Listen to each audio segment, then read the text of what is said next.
আমি সোজা হয়ে বসে আমার দুহাত দিয়ে মায়ের দুকাত ধরে ফেললাম আর মায়ের একদম কাছে চলে গিয়ে বললাম, মা প্লিজ একবার দাও। সব ঠিক হয়ে যাবে, প্রমিস। আর কোনো দিন তোমাকে বিরক্ত করব না। কোনো দিন কোনো কারো সাথে দুষ্টুমি করব না, ভালো করে পড়াশোনা করব, ভালো রেজাল্ট করব। প্লিজ মা, প্লিজ।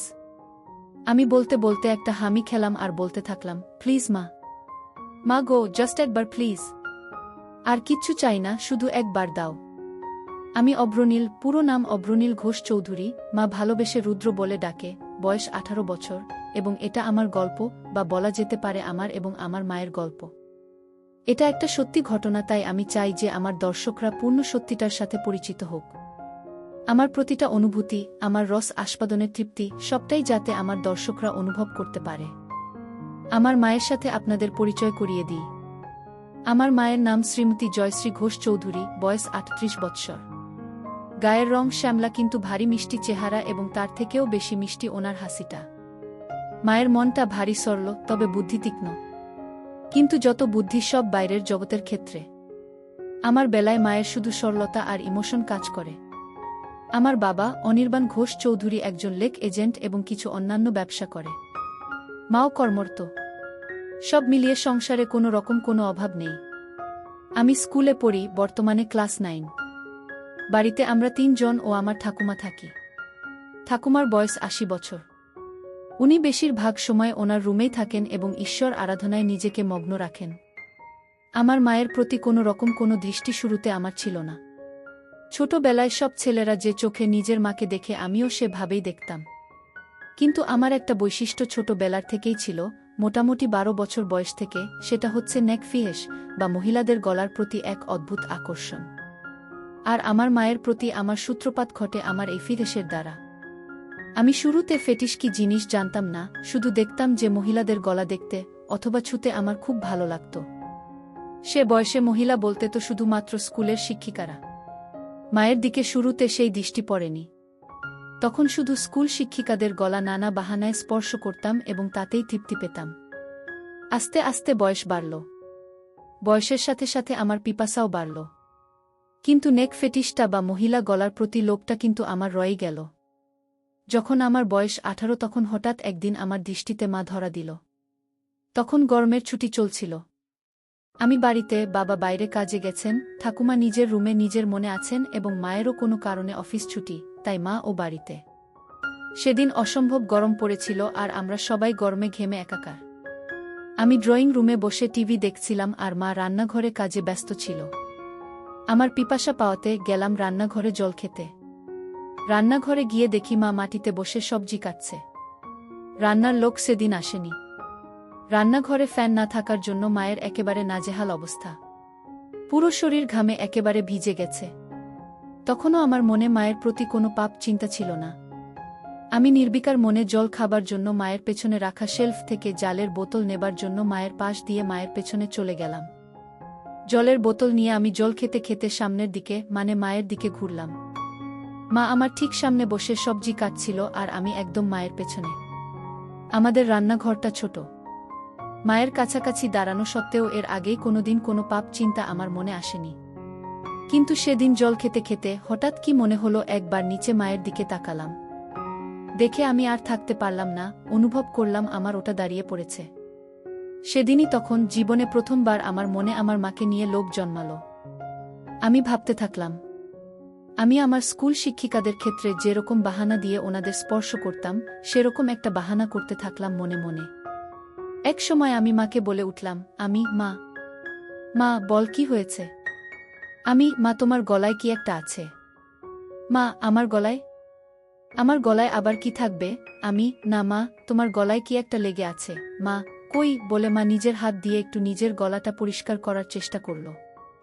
এদিকে আমি তো নিজেকে সামলাতে পারছিলাম না। আমি বললাম, হয়নি মা, এখনো লেগে আছে। মা নিজের ঘামে ভেজা গলা আর ঘাড় হাত দিয়ে মুছতে মুছতে বলল, এখনো আছে?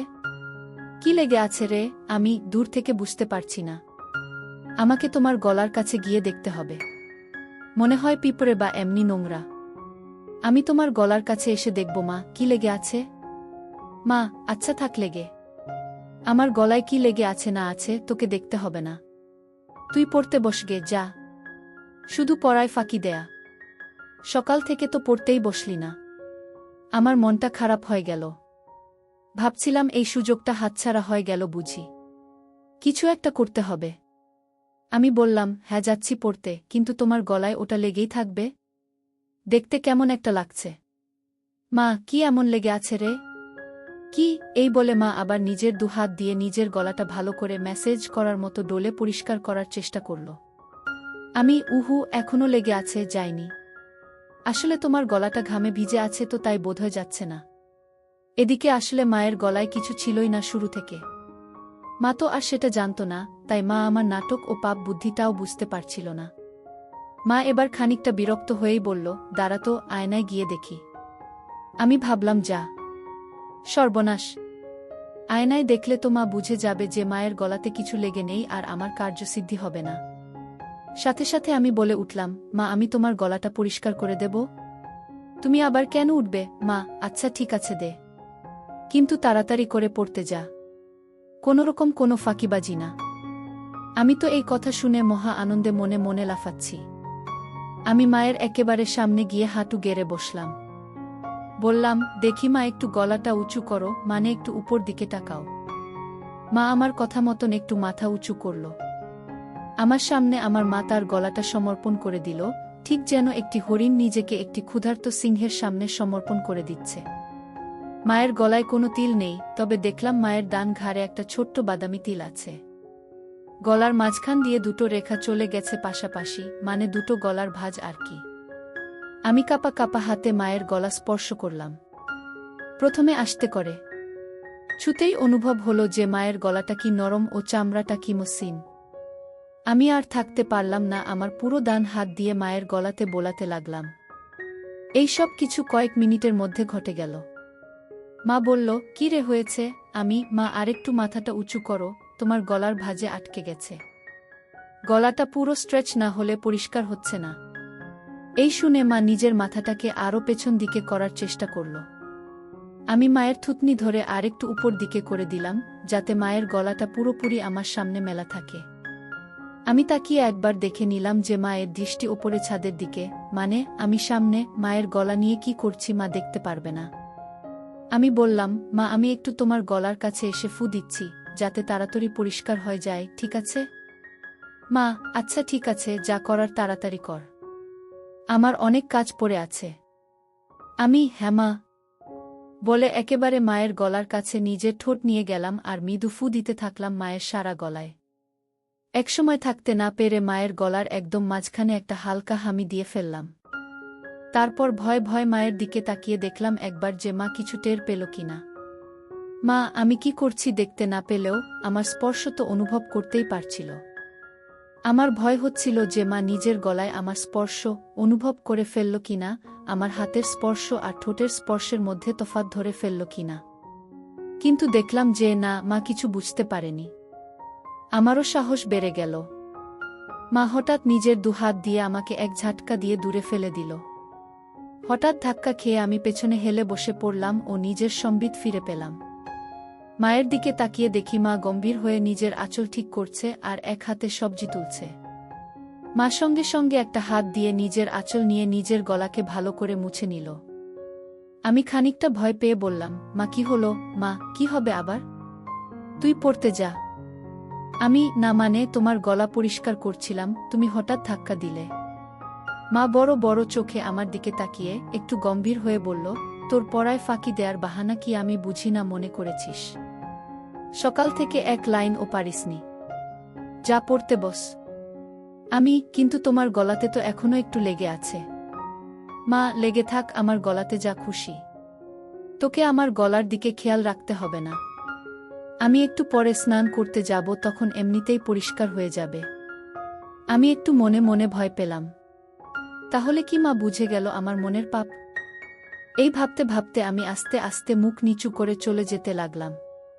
তখনই মা আমার পেছন থেকে মিষ্টি গলায় বলে উঠল, কষ্ট পাস নে বাবা, আমি তো তোর ভালো জন্যই বলি।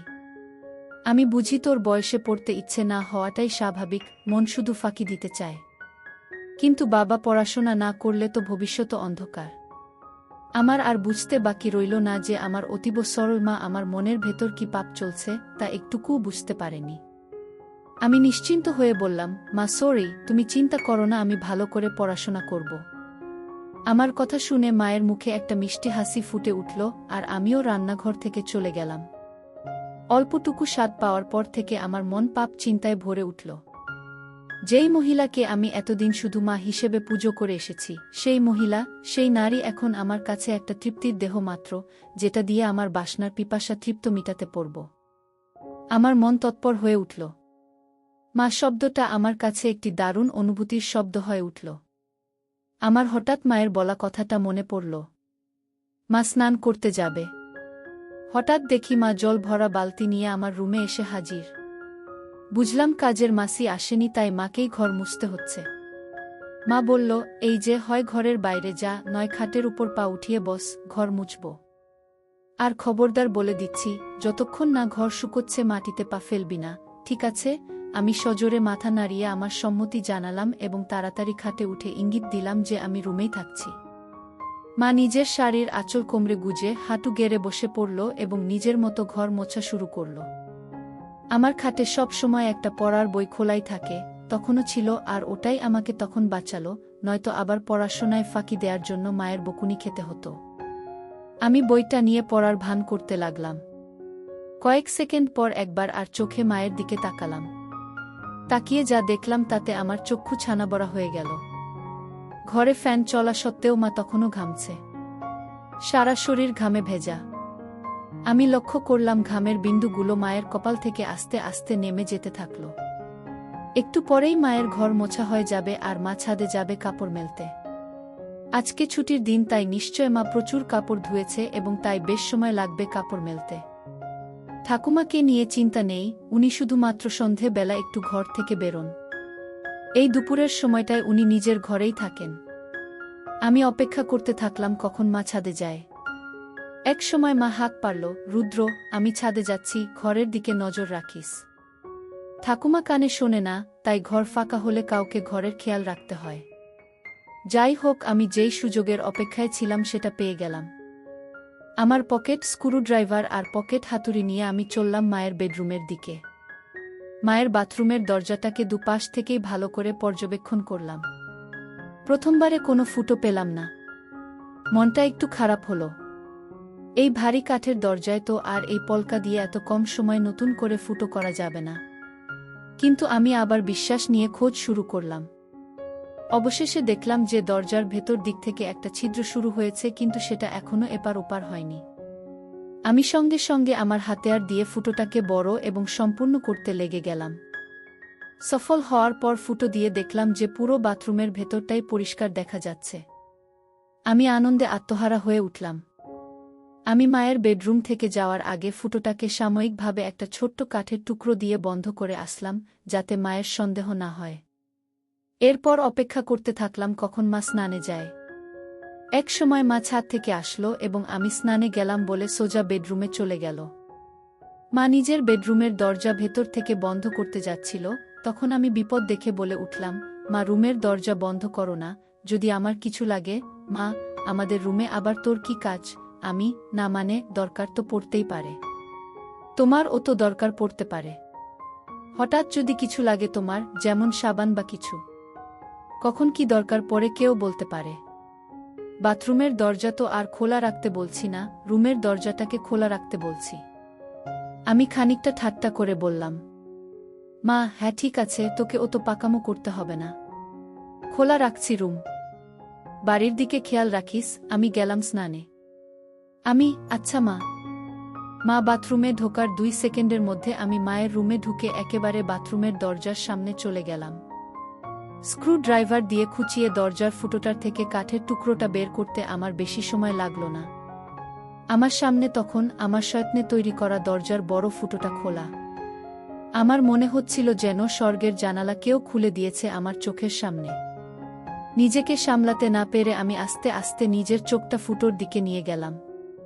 মনে নানান ভাবনা চলছে। আমার হৃৎপিণ্ড এত জোরে লাফাচ্ছিল যেন শরীরের বাইরে বেরিয়ে আসবে। এত জোরে বুকের শব্দ হচ্ছিল যে ভয় হচ্ছিল মা না শুনতে পেয়ে যায়। ভাবছিলাম যে আজকে আমি যেটা দেখব এটা পৃথিবীর যে কোনো ছেলের জন্য নিষিদ্ধ। আমি বুঝলাম মা এখুনি বেরোবে বাথরুম থেকে। আমি সাথে সাথে ফোনের রেকর্ডিং স্টপ করলাম। দরজার ফুটোটাকে আবার কাঠের টুকরো দিয়ে সযত্নে বন্ধ করে দিলাম ছুট নিজের ঘরের দিকে। নিজের ঘরে পৌঁছানো মাত্র শুনতে পেলাম মা বাথরুমে থেকে বেরিয়ে এসেছে। মনে মনে হাফ ছেড়ে বাঁচলাম। আমার মনে তখন পরম আনন্দ, যেন বিশ্ব জয় করে এসেছি। আমার মন ব্যাকুল হয়ে উঠল মাকে পাওয়ার জন্য। মনে মনে প্ল্যান ভাবতে থাকলাম, কিন্তু কোনো প্ল্যান মাথায় আসছিল না। এদিকে মায়ের অফিস শুরু হয়ে গেল। মাকে একা পাওয়ার সুযোগ হচ্ছিল না। আমার মন তরপাতে থাকল। দিনের পর দিন আমি মন মরা হয়ে যেতে থাকলাম। পড়ায় মন বসছিল না। টিউশন টিচারের কাছ থেকে আমার নামে নালিশও আসে মায়ের কাছে। মা আমাকে নিয়ে একদিন বাবার সাথে সন্ধে বেলা বসে জিজ্ঞেস করে কি হয়েছে আমার, বোঝায় ভালো করে পড়তে। কিন্তু আমি কি আর আসল কারণটা বলতে পারি, তাই চুপ করে বাবা মায়ের কথা শুনি এবং হজম করি। এভাবে বেশ কিছু দিন কেটে যায়, আমার মানসিক ও শারীরিক পরিস্থিতির উন্নতি হয় না। মা বাবাও হাল ছেড়ে দেয়, বোধহয় ভেবেছিল যে স্কুল খুললে রুটিন এ চলা শুরু হবে, তখন সব ঠিক হয়ে যাবে আমার। কিন্তু একমাত্র আমিই জানি আমার কিসে উন্নতি হবে। এভাবে প্রায় এক যায়। আমি আমার 15তম জন্মদিন পার করি। আমি আর নিজেকে শান্ত রাখতে পারতাম না। মাকে ধরার সময় নিয়ন্ত্রণ হারিয়ে মায়ের গলায় কামড়ে দিলাম। অমনি মা আমাকে ঠেলে সরিয়ে দিয়ে বলল, শর্ত রুদ্র, বেয়াদব কথাকার, আজকাল একটু বেশিই গায়ে পড়ছিস। আমার এসব ভালো লাগে না। গরমের মধ্যে গা ঘেঁষাঘেঁষি। আগে তো এরম করতিস না তুই। আমি কি যে বলো মা। কেন, আমি তো তোমাকে আদর করে আগেও ধরতাম। মাসে যাই হোক, হেফতে ওই হিন্দি আর ইংরেজি সিরিয়াল সিনেমা দেখে তোর এইসব ভীমরতি চেপেছে। আমাদের বাঙালিদের মধ্যে ছেলেরা বড় হয়ে গেলে মায়ের থেকে দূরে দূরে থাকে, এরম গা ঘেঁষাঘেঁষি করে না। আর তুই তো একটু বেশিই করিস। ধরার পর কি আমার গলায় ঘাড়ে কামড়ে দিস? এতে পরে আমার ব্যথা করে। দুবার তো দেখেছি কালসিটে পড়ে গেছে। এটা কি তোর নতুন কোনো দুষ্টুমি শুরু হয়েছে, নাকি আমার উপর রাগ করে আমার বকুনির প্রতিশোধ নিস তুই? আমি তো মায়ের কথা শুনে পাথরের মতন দাঁড়িয়ে ভয় পাচ্ছিলাম আর ভাবছিলাম যে মা তবে আমার মায়ের গলায় হামি দেয়া কামড়ানোটা টের পেয়েছে প্রতিবার। আর সেটাই তো স্বাভাবিক। আমিই বোকা, পাপের চোটে গান শূন্যর মতো ওভারকনফিডেন্ট হয়ে যাচ্ছিলাম আস্তে আস্তে। এখন কি হবে? আবার ভাবলাম মা টের পেয়েছে ঠিকই, কিন্তু তার ছেলের আসল মতলবটা এখনো বুঝতে পারেনি। এটা ভাবা মাত্র আমার মনে একটু সাহস আসলো। আমি বললাম, কি যে বলো মা তুমি। এটাতে আমার আবার কি দুষ্টুমি? আমার সব বাঙালি বন্ধুরাও তো তাদের মাকে ভালোবেসে এভাবে ধরে। মা এবার একটু বিরক্ত হয়, বলল, সে কে কি করছে সেটা আমি জানি না। আমার এটা পছন্দ না, তাই তুই এটা করবি না, ব্যাস। বোঝা গেল। আমি মাথা নেড়ে আমার সম্মতি জানালাম। মা, আর বন্ধুদের থেকে এই সমস্ত বদ অভ্যেস না শিখে ভালো কিছুও তো শিখতে পারিস নাকি? আমি বুঝলাম কথা লাভ নেই। ব্যাপারটা খুব সিরিয়াস দিকে যায়নি, তাই এখানেই ইতি করতে হবে। আমি তাই আবার ঘাড় নিলে বললাম, হ্যাঁ মা, তুমি ঠিকই বলেছ। আমি তোমার কথা মতোই চলব। মা এটা শুনে নিজের রুমে চলে গেল, আর আমিও আমার রুমে হাত দিয়ে কাজ সেরে নিলাম। এর মধ্যে আবার একদিন মা ছুটি পেল এবং বাড়িতেই ছিল। বাবা ভাগ্যবশত কাজে বাইরে। আমার মনের শয়তান জেগে উঠল। মনে মনে ভাবলাম আজকে যে করেই হোক মাকে পেতেই হবে। দুপুরে খাওয়া দাওয়া শেষ করে আমি আমার ঘরে আর মা নিজের ঘরে দুপুরের ঘুম দিতে চলে গেলাম। বিছানায় শুয়ে থাকলাম ঠিকই, কিন্তু ঘুম আর আসছে না। মায়ের ঘরে পৌঁছে আমি আস্তে করে বেডরুমের দরজা ফাঁক করে মায়ের রুমে ঢুকলাম। ঢুকে দেখি মা বিছানার একদম একধারে এসে দরজার দিকে পাশ ফিরে শুয়ে আছে। আমিও এবার নিশ্চিন্ত হয়ে মায়ের পাশে খাটের উপর বসলাম। মা বা দিকে কাত হয়ে শুয়েছিল। আমি এবার সাহস করে মায়ের গলার একদম কাছে চলে গেলাম। কিন্তু বিপদ ঘটল তারপরেই। মায়ের ঘুম সাথে সাথে ভেঙে গেল, আর মা আমাকে ধাক্কা মেরে ফেলে বিছানায় উঠে বসল। মা, কি রে বাবা, তুই কি করছিলিস আমার কাছে এসে?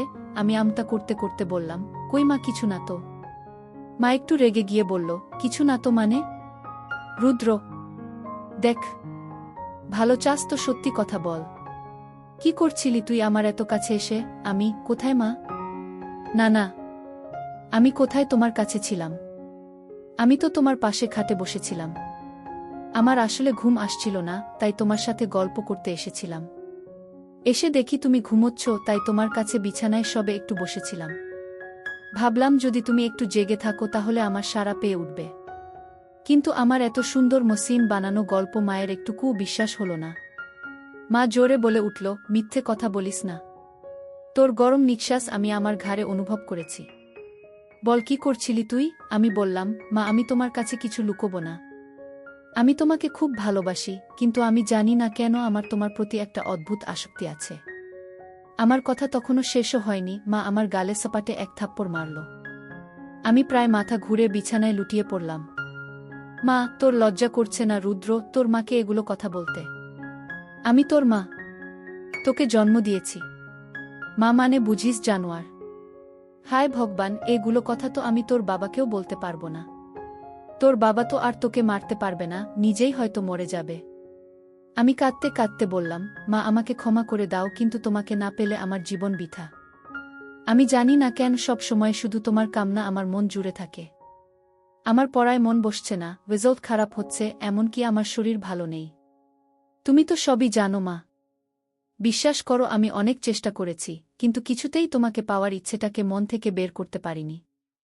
আমি সাইকিয়াট্রিস্টের কাছেও গিয়েছি, কিন্তু তাদের কাছেও এর কোনো ট্রিটমেন্ট নেই। আমার অন্য কোনো মেয়েকে দেখলে এমন অনুভূতি হয় না যেমন তোমাকে দেখলে হয়। আমি কি করব বলো মা? মা, থাম রুদ্র, থাম। দোহাই তোকে, তুই চুপ কর। আমার কান আর নিতে পারছে না। আমি চুপ করে নিচের দিকে তাকিয়ে থাকলাম। খানিকক্ষণ পর মাকে একটু শান্ত দেখলাম। বলল, রুদ্র বাবা, শোনো, এটা হয়তো একটা বয়সের প্রবলেম। তুই চেষ্টা কর, দেখবি সময়ের সাথে ঠিক হয়ে যাবে। আমি সাহস করে বললাম, না মা, আমার তোমার প্রতি বাসনা ততদিন কমবে না যতদিন না আমি তোমাকে পুরোপুরিভাবে পাব। মা, তুই একটু বড় হয় যা, তোকে তাড়াতাড়ি বিয়ে দিয়ে দেব। কেন এই বুড়ি মায়ের পেছনে পড়েছিস বাবা? আমার মনে হলো এইবার বোধহয় মায়ের মাতিসুল ভাব জেগে উঠেছে। যেটা চায় যে তার সন্তান সব সময় সুখে থাকে, ভালো থাক। আমি ভাবলাম আমাকে মায়ের এই মনের ভাবকে কাজে লাগাতেই হবে। এই আমার অন্তিম সুযোগ। আমি সাথে সাথে মায়ের পা ধরে বললাম, মা, আমাকে একবার তোমার সাথে দাও। আমার আর এই জ্বালা সহ্য হচ্ছে না মা। মা প্লিজ। মা অল্প অল্প কাঁদতে কাঁদতে বলল, বাবা, এ হয় না। আমি তোর জন্মদাত্রী মা। তুই এখন ছোট, তাই তুই কি চাইছিস সেটা বুঝতে পারছিস না। এটা হয় না বাবা, প্লিজ বোঝ। আমি খেয়াল করলাম যে মায়ের মুখে আর রাগের কোনো চিহ্ন নেই। মা পুরো ইমোশনাল হয়ে আছে। আমি মনে মনে ভাবলাম, এখনই খেলতে হবে। আমি সোজা হয়ে বসে আমার দুহাত দিয়ে মায়ের দুকাত ধরে ফেললাম আর মায়ের একদম কাছে চলে গিয়ে বললাম, মা প্লিজ একবার দাও। সব ঠিক হয়ে যাবে, প্রমিস। আর কোনো দিন তোমাকে বিরক্ত করব না। কোনো দিন কোনো কারো সাথে দুষ্টুমি করব না, ভালো করে পড়াশোনা করব, ভালো রেজাল্ট করব। প্লিজ মা, প্লিজ। আমি বলতে বলতে একটা হামি খেলাম আর বলতে থাকলাম, প্লিজ মা। মা গো, জাস্ট একবার প্লিজ। আর কিচ্ছু চাই না, শুধু একবার দাও। মা হঠাৎ একটা চিৎকার করে উঠল। আমি ভয় পেয়ে মায়ের মুখ আমার হাত দিয়ে চেপে ধরলাম আর মাকে বিছানায় ফেলে মায়ের উপর চেপে বসলাম। মায়ের বোধহয় দম আটকে যাচ্ছিল, আমাকে ইশারা করে বলল যে হাত সরাতে। আমি আস্তে করে হাত সরালাম। দেখি মা কিছু বলছে না, শুধু চুপ করে ছাদের দিকে তাকিয়ে আছে। আমি মন্ত্রের মতো শুধু বলে যাচ্ছি, মা প্লিজ। এক সময় মা বলে উঠল, রুদ্র, তুই কি কোনোভাবেই মানবি না? আমি, না মা, তোমাকে আমার চাই চাই। মা প্লিজ রাজি হয়ে যাও, প্লিজ। বোধহয় মা বুঝতে পেরেছিল যে আমি কিছুতেই মানবার পাত্র নই। মা একটা দীর্ঘশ্বাস ফেলল আর মুখটাকে আমার দিক থেকে সরিয়ে ডান দিকে ঘুরিয়ে বলল, ঠিক আছে। আমি যেন আমার কানকে বিশ্বাস করতে পারছিলাম না। এ যেন স্বপ্ন পূরণ। বুঝলাম যে মা নিজের ছেলের খুশির জন্য নিজেকে সমর্পণ করে দিচ্ছে।